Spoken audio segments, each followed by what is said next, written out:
Hello, everyone. Today is November 7th, 2025, and finally, Nnamdi Kanu has entered his defense in the terrorism case against him by the Nigerian government. This has been reported by the cable, and there are also a lot of media outlets that are reporting the same things. It says Nnamdi Kanu.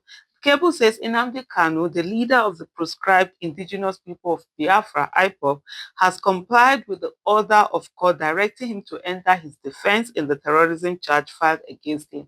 Initially, remember, if you have been following the story, you remember he initially declined to enter in anything. First of all, he had, let go of his lawyers and he said he was going to represent himself.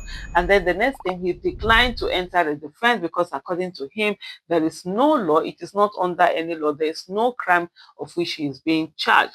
But then the court did say he has up until today, November 7th, for him to enter his own defense, or it to be assumed that he has entered, and they can go, then the prosecution will go on with its closing, and there will be sort of like a judgment. And if that happens, he has left himself out. If he doesn't agree to, if he doesn't have a lawyer, of course, the court is ready to assign, public defendants to him, just like you have public prosecutors, you also have public defenders. Kanu, who had previously refused to open his defense, began filing his documents in the courtroom on Friday following directives from James Omotosho, presiding judge. One of the things that had even happened before he now said he was not going to put in anything for his defense was that he had called a lot of prominent Nigerians and asked them to be witnesses in the case, that he was going to be calling them as witnesses. Amongst them were the former Chief of Army Staff,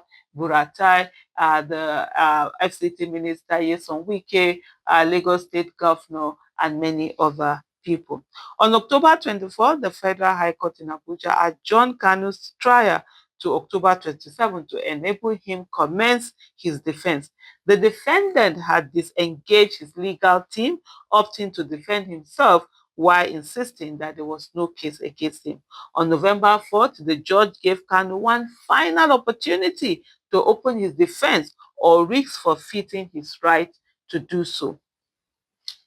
So just to also add this is that one of the fundamental rights that people have, and this one is an absolute right. There are some rights that are not absolute; they can be taken away from someone depending on certain circumstances. But one of the fundamental right that is absolute is in the case of your right to to being defended, to a lawyer. And so that means whatever crime you commit, no matter how heinous that crime is, you have a right to be defended. Another absolute right is that you have a right to not being tortured, freedom from torture. So no matter what it is that you've done, no matter how heinous it is, no matter whatever it is, nobody has a right to torture you because of that.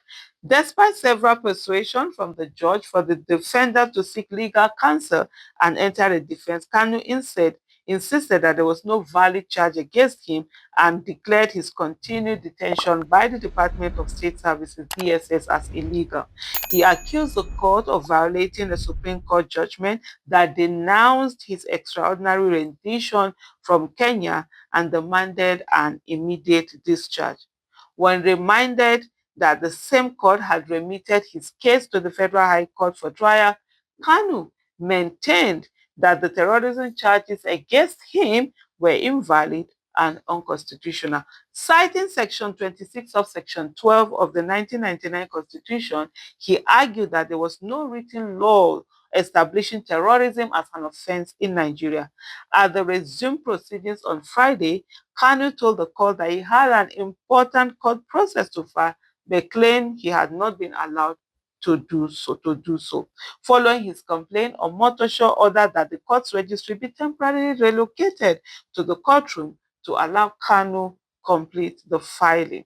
And of course, he's still in prison. He has been incarcerated for a long time, even though bail was reported to have given to him, but he has still not been bailed. So some of the things that he's going to do as is the person who is not defending himself, it's not going to be as easy as somebody who is free that can go and file and do this. He has to do all of this while still being incarcerated.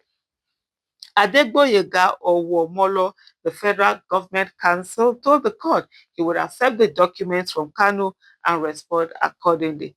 Proceedings in the case have been stood down for 1 hour to enable the filing to be concluded. So as of this moment that this report is coming, they're also waiting for all of this filing, to be for this filing to be done, and then the case will go. We'll continue to follow the case, as they come up and as they go on, as they continue. But the reaction from a lot of people is that, why is the case of Nnamdi Kanu different when it compared, to others? Why is it that if you're talking about terrorism, there are a lot of other actors who have been found to really be doing terrorism.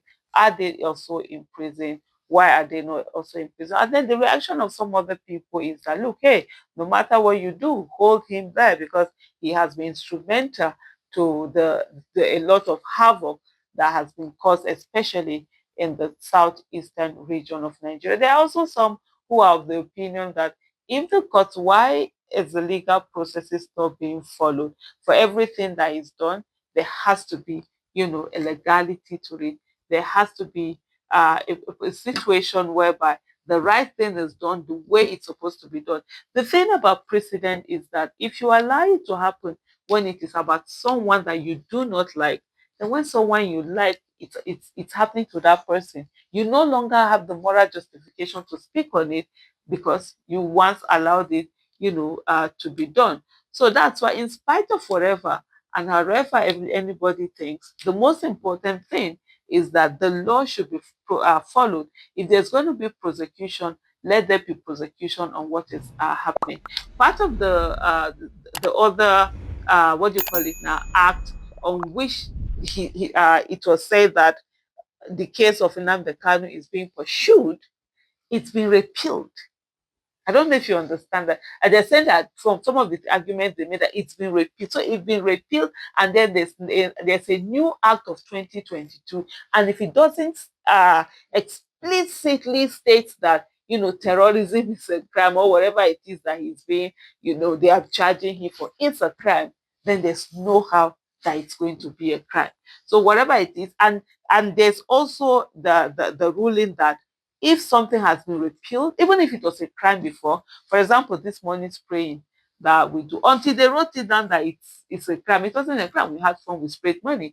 And if tomorrow they come to repeal it and say that, oh, money, that act has been repealed, you can't go and charge someone when they try and say, oh, because it used to be. But so at the end of the day, let justice, equity, fairness be the thing that is focused on. Thank you so much for watching. Bye.